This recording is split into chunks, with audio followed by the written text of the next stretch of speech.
Assim diz as Escrituras: no princípio era o Verbo, e o Verbo estava com Deus, e o Verbo era Deus.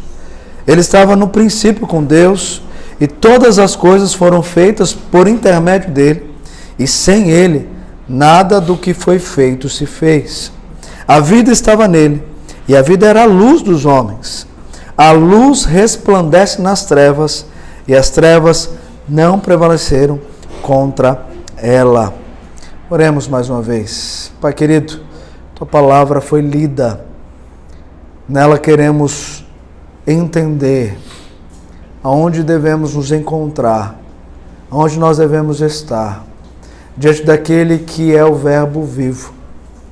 Por isso pedimos que o Senhor fale ao nosso coração, para que possamos, ó Deus, diante dessa verdade, buscarmos uma vida que glorifique o nome do Senhor para todo sempre, em nome de Jesus. Amém. Queridos, nós estamos diante de um texto que nos revela que alguém é o Verbo da vida. O texto vai dizer para nós que, no princípio, esse Verbo já existia. O texto vai dizer para nós que esse Verbo é um Verbo que cria, mas também é um Verbo que é eterno.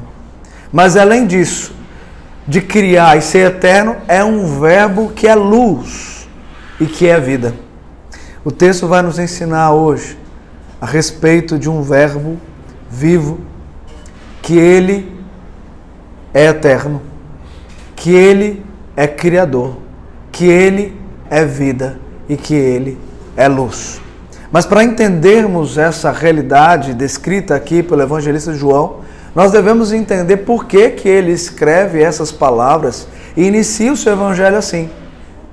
Porque quando nós olhamos os outros evangelhos, Mateus, Marcos, Lucas, que narram também as histórias do nosso Senhor e Salvador Jesus Cristo, nós encontramos uma diferença de ênfases. E aqui, João, ele começa, diferente dos outros evangelhos, dizendo que existe um Verbo vivo que está desde o princípio, criando todas as coisas. E por que ele faz isso? Ele faz isso porque naquele tempo, no primeiro século, iniciava uma ideia filosófica que trabalhava a negação de Jesus como aquele que se encarnou, como aquele que vai ressuscitar, como aquele que vai, de fato, salvar. E João então escreve para mostrar que não, eles estão equivocados.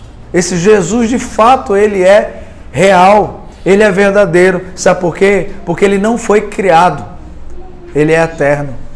E ele é eterno porque desde o princípio ele estava lá criando e não sendo criado. Todas as coisas passaram a existir por meio dele. E é isso que o texto vai nos ensinar. Mas eu quero, antes de adentrar nos detalhes do texto, conversar um pouquinho com as nossas crianças. Porque as crianças fazem parte do nosso culto. E como parte do nosso culto, quero convidá-las a fazer um desenho para nós. E o desenho que vai refletir muito daquilo que nós vamos meditar agora. Então, crianças, o pastor vai pedir para vocês o seguinte desenho. Vocês vão desenhar agora, vão deitar a folha de vocês, vocês vão desenhar ela num canto esquerdo. Coisas que remetem à ideia de trevas, de escuridão. Então você vai colocar isso do seu lado esquerdo. No seu lado direito, coisas que vão refletir para você luz. O que é para você luz? Então você vai colocar no seu lado, no seu outro lado. E no meio, dividindo entre essas duas ideias, trevas e luz, vocês vão colocar a cruz vazia, vocês vão colocar a cruz no meio, tá bom? E vocês vão entender que o texto vai falar sobre isso também, e isso é importante porque depois os pais vão sentar com vocês, diante daquilo que ouviram e aprenderam aqui, para aprofundar esse ensinamento, esse conhecimento junto com vocês. Ok? Então, queridos, vejamos esse verbo da vida. Em primeiro lugar, os versos de 1 a 3 vai nos ensinar que ele é eterno e é criacional. Veja comigo os versos. No princípio era o verbo, e o verbo estava com Deus, e o verbo era Deus. Ele estava no princípio com Deus, e todas as coisas foram feitas por intermédio dele, e sem ele nada do que foi feito se fez. Em nossa versão, nós temos aqui a palavra traduzida do original como verbo. Mas essa mesma palavra, ela também pode ser traduzida, e algumas outras versões vão fazer isso, como palavra. Então, o verbo, palavra, se refere aqui a uma pessoa. E essa pessoa que João está trazendo é um verbo que se faz presente desde o início de todas as coisas. Quando ele fala que no princípio, ele está nos levando novamente aquilo que está em Gênesis 1:1. No princípio criou Deus os céus e a terra. Crianças, vocês lembram que lá em Gênesis capítulo 1, logo no primeiro verso, vai dizer que Deus vai criar as coisas, mas quando ele vai falar que vai criar, vai dizer para nós que existia algo já. E o que existia? Trevas. Existia trevas, não era isso? Escuridão. E então, a primeira coisa que Deus vai fazer como obra da sua criação é dar luz, é criar a luz. Disse Deus, haja luz e houve luz, porque a luz precisava reinar onde havia escuridão. Então João está nos levando a olhar novamente para o princípio de todas as coisas, para dizer para nós que Jesus está presente nela. Mas como Jesus está presente nela? Como Jesus, ele pode ser eterno se ele foi narrado para nós nos outros evangelhos como aquele que veio da Virgem Maria. Foi aquele que recebeu um corpo. Como ele pode ser eterno? Como ele pode estar presente desde o início de todas as coisas? E o texto então vai dizer para nós que esse Jesus, que é o verbo da vida, esse verbo, ele não foi criado, ele é eterno, como Deus é eterno. Mas como entender esse conceito de Jesus ser eterno, juntamente com Deus, que é eterno? E o texto de Gênesis vai dizer para nós também que o Espírito Santo se fazia presente. Como entender aquilo que nós já ouvimos, ou que alguns vão passar a ouvir agora, sobre a Trindade, onde existe um Deus que subsiste em três pessoas, Deus Pai, Deus Filho e Deus Espírito Santo. De fato, esse Deus é Pai, esse Deus é Filho, esse Deus é Espírito Santo. E dentro do plano eterno de Deus, ele vai criar com Deus, criando todas as coisas, mas fazendo parte dessa criação, Jesus, como a palavra falada de Deus, e o Espírito Santo presente em toda essa obra da criação.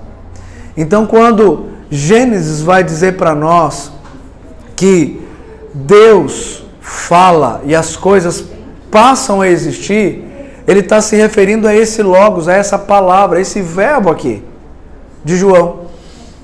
Ou seja, esse verbo aqui é a palavra falada por Deus. Então, quando Deus diz, haja luz e houve luz, quem passa a dar vida é o próprio Jesus Cristo, o Filho de Deus. E João então está dizendo isso para aqueles que negavam a divindade de Cristo Jesus, para aqueles que não compreendiam que esse Jesus encarnado, de fato é o Jesus, o verbo da vida, presente desde a criação. E o verso 2 vai dizer que ele estava no princípio com Deus, ou seja, Cristo estava face a face com Deus desde a eternidade. Ele é uma pessoa, mas uma pessoa da mesma essência. Nós chamamos isso de um ser consubstancial com o Pai, ou seja, ele é da mesma substância do Pai. Ele possui os mesmos atributos de Deus. Ele é eterno, ele é autoexistente, ele é infinito, ele é imutável, ele é único. Ele expressa uma comunhão íntima, real e verdadeira com o seu Pai, criando todas as coisas, principalmente a sua obra-prima, que é o homem sendo criado à sua imagem e semelhança. Perceba que o verso 3 vai dizer que ele não criou um aspecto da obra criacional, mas ele criou todas as coisas. Verso 3: todas as coisas foram feitas por intermédio dele, e sem ele nada do que foi feito se fez. Portanto, Cristo não estava como um mero espectador, mas ele realizava todas as coisas, pois todas, uma a uma, foram feitas por intermédio de Cristo, o Verbo vivo, o Verbo da vida. Mas naquele primeiro século, muitos questionavam Cristo como aquele que se encarnou. Mas não diferente dos nossos dias, muitos ensinam que sequer existe um Deus, um ser divino. E as nossas crianças estão diante de escolas que tentam mostrar para elas que elas nasceram não de um ser sobrenatural que dá vida às pessoas, mas de algo natural, através de uma matéria que já existia em nosso mundo. E dizem que por conta dessa matéria, todas as coisas passam a existir. Através de uma seleção natural, todas as coisas passam a ter vida. Mas o que João está dizendo aqui é que é nada disso. Todas as coisas passam a ter vida por aquele que é vida. E é isso que nós vamos ver aqui no segundo momento, quando o verso 4 vai dizer que a vida estava nele, Jesus, e a vida é a luz dos homens. E a luz resplandece agora nas trevas, e as trevas não vão prevalecer contra ela. A vida é luz dos homens. Isso significa que ele é o único ser que existe e tem vida própria. Ele é autoexistente, não foi criado, mas passou a criar. Ele é eterno. Quando nós olhamos novamente para Gênesis, nós vemos que no capítulo 1, Deus vai criar o homem à sua imagem, conforme a sua imagem e sua semelhança. No capítulo 2, nós temos o detalhamento de como Deus vai criar o homem e depois vai criar a mulher. Mas ainda no primeiro capítulo, no verso 27, ele vai dizer que homem e mulher, ambos foram criados conforme a sua imagem, segundo a sua semelhança. E depois vai dizer para nós que quando ele forma o homem, ele sopra na narina do homem o fôlego de vida. E o homem passa a ter uma alma vivente. Quem sopra o fôlego de vida no homem? João vai dizer para nós: Jesus. A vida estava nele. E essa vida agora é a luz dos homens. Ou seja, Jesus Cristo é a própria vida e ele dá vida. E ele dá vida desde a criação. Mas não apenas na criação, mas ele também dá vida hoje. E por quê? Porque hoje muitos nascem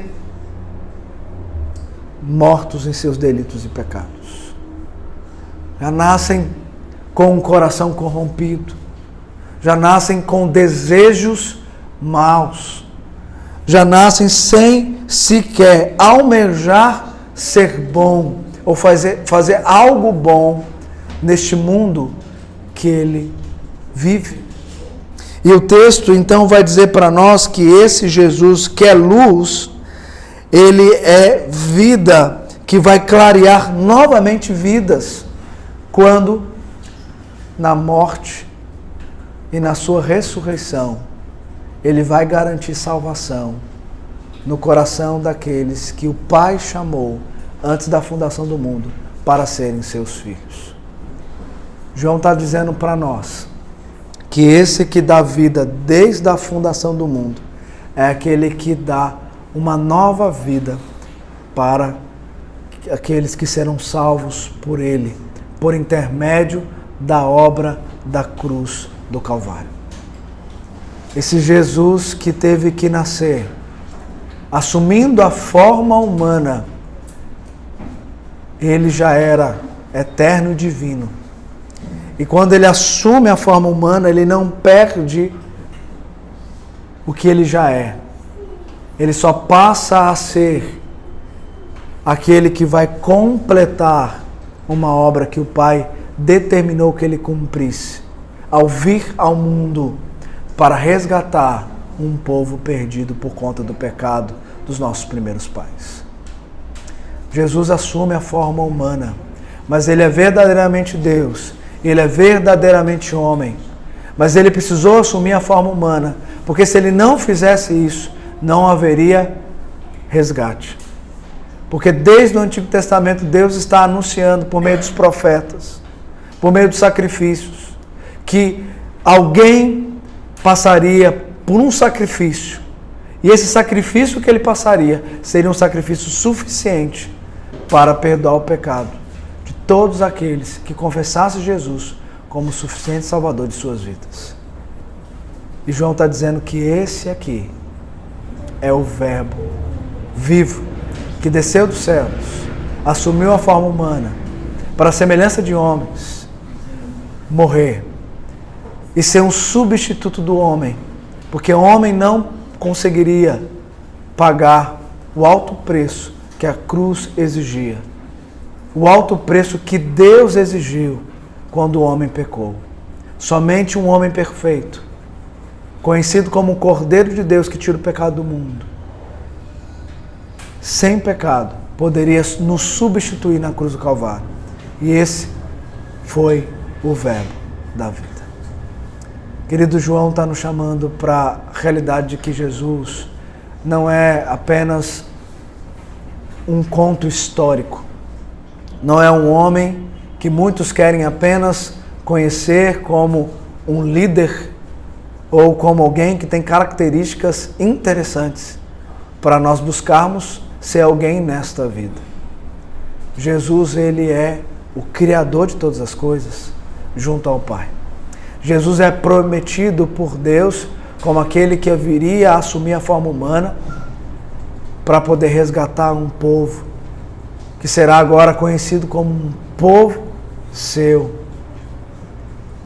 Jesus, ele é aquele que vai ser suficiente para toda a raça humana, porque ele é vida e concede vida a todos aqueles que almejam ter esperança neste mundo caído. Não há outro lugar, não há outro caminho que dá vida a não ser Jesus.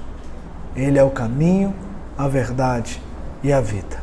E ele mesmo disse: ninguém vem ao Pai a não ser por mim. Esse Jesus é o Jesus que João vai revelar para nós como aquele que é eterno e criador, como aquele que tem vida e traz luz para clarear o coração de trevas do homem, para ser um coração de luz. Mas a luz agora que ele tem não é a luz própria, mas é a luz daquele que habita nele, reside nele, e esse é o Espírito Santo, que vai conceder essa luz, para que nós sejamos luzeiros dele neste mundo caído. Então, nós podemos compreender que João está trazendo não apenas uma resposta para a filosofia que estava nascendo no primeiro século, que era o gnosticismo, que negava a encarnação e a ressurreição de Cristo, mas também vem trazer um bálsamo para o nosso coração, para que saibamos que o que nós somos porque Ele nos criou, somos porque Ele soprou na narina o fôlego de vida, somos porque Ele nos resgatou do lamaçal dos nossos pecados que os nossos primeiros pais nos concederam, para agora nós não sermos mais condenados pelos nossos pecados, mas agora termos vida e vida em abundância. E essa vida em abundância é esperança, porque essa esperança nos aponta para uma promessa eterna, que é a vida com Ele nos céus. Enquanto estamos caminhando aqui, nós somos pequenos luzeiros de Jesus, certos de que nós seremos por Ele, mais uma vez resgatado para uma nova vida, mas agora uma vida total e completa, uma vida eterna com Ele nos céus, que será a coisa mais maravilhosa para os seus filhos. Esse é Jesus, esse é o Verbo vivo, esse é o Verbo da vida. Por isso nós precisamos compreender que a única esperança, seja na vida, seja na morte, a nossa única esperança é Jesus Cristo. A nossa única esperança para enfrentarmos as lutas desta vida é Jesus Cristo, o Verbo da vida. Por isso, crianças, nós desenhamos a escuridão, as trevas, e nós desenhamos coisas que refletiam a luz. E no meio, a cruz, para dizer que o único que veio para nos tirar das trevas e nos levar para a luz foi esse que morreu na cruz, mas Ele ressuscitou ao terceiro dia, subiu aos céus e resgatou um povo, para agora não estar mais deste lado, mas neste lado, sendo luzeiros do Senhor. E vocês, crianças, vocês são luzeiros do Senhor. Mas como vocês e como nós podemos ser luzeiros do Senhor? Como nós podemos ser luzeiros do Senhor? Nós podemos ser luzeiros do Senhor, primeiramente, sendo obedientes a Jesus. E nós obedecemos a Jesus quando nós lemos a Bíblia, porque Ele se revela na Bíblia. E nós conhecemos a Jesus e passamos a obedecer a Ele, porque Ele fala como nós devemos viver, não é? Mas não só isso, nós também temos que nos relacionar com Ele, porque eu só consigo obedecer se eu me relacionar com aquele a quem eu vou obedecer, não é verdade? Então nós precisamos conhecer, obedecer, relacionar, e nós nos relacionamos também com Ele, quando nós nos relacionamos com aqueles a quem Ele nos chama para nos relacionar também, que são os nossos colegas, os nossos amigos, as pessoas próximas. Então nós temos que relacionar com Deus e, consequentemente, relacionar uns com os outros. Então nós temos que conhecer, nós temos que obedecer, nós temos que relacionarmos com Deus e com o próximo, nos relacionar com Deus e com o próximo, e testemunhar. Por quê? Porque Jesus nos chamou para sermos missionários. Nós temos que testemunhar dele, nós temos que falar dele para as pessoas, para que pessoas se acheguem a nós. Como nós estamos iniciando essa igreja, pessoas estão se achegando a nós, pessoas que acabamos de conhecer, se achegando a nós. Assim, tantas outras chegarão. Sabe, crianças, aqueles coleguinhas lá da escola de vocês, que vocês têm a missão de falar de Jesus para eles. Pode ser que eles Chame os pais para estarem aqui conosco, para juntos conhecermos verdadeiramente o nosso Senhor e Salvador Jesus Cristo. Vocês, crianças, busquem isso. Nós, adultos, busquemos isso na nossa vida. Porque o único sentido que temos, o único sentido que nos faz estar aqui, é que o Verbo deu vida a mim e a vocês, para sermos dele e para vivermos para ele, louvando e adorando e exaltando o seu nome. Amém? Muito obrigado por nos acompanhar até o final deste vídeo. Para receber mais reflexões e ficar por dentro dos próximos conteúdos, te convidamos a seguir as nossas redes sociais que estão na descrição. Alguns vídeos aparecerão na tela caso queira continuar nos assistindo. Abraço e até a próxima.